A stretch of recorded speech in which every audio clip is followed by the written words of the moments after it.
নবী বিশ্ব নবী মুহাম্মদ আরবি সাল্লাল্লাহু আলাইহি ওয়াসাল্লামে সাতজনের ব্যাপারে আল্লাহর নবী লানত করিকে অভিশাপ করিছেন।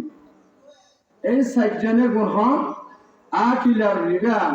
আল্লাহর নবী বয়ান ফরমাতে সুদ হন্যার ওর লানত করিছে, যেটা সুদ খাইব ইটার ওর আল্লাহর নবী লানত করিছেন আকিলার রিবা। দ্বিতীয় নম্বরের মধ্যে ওয়া মাকিলাহু, সুদ জিবা দিব, সুদ দৈন্যার ওর আল্লাহর নবী লানত করিকে অভিশাপ করিছেন।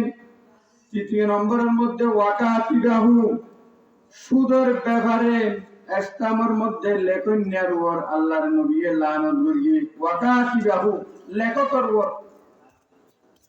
4 নম্বরের মধ্যে ওয়াশাহিদাই, সাক্ষীর ওর, সাক্ষী থাকন্যার ওর আল্লাহর নবী লানত করিকে। ইয়ার পর হতে ওয়াকালাহুম সাওয়াউন, এই 4 জন বরাবর গুনার মধ্যে বরাবর, একজনের দিকে হইন্যা, আরেকজন দৈন্যা, আরেকজন সাক্ষী। 4 নম্বর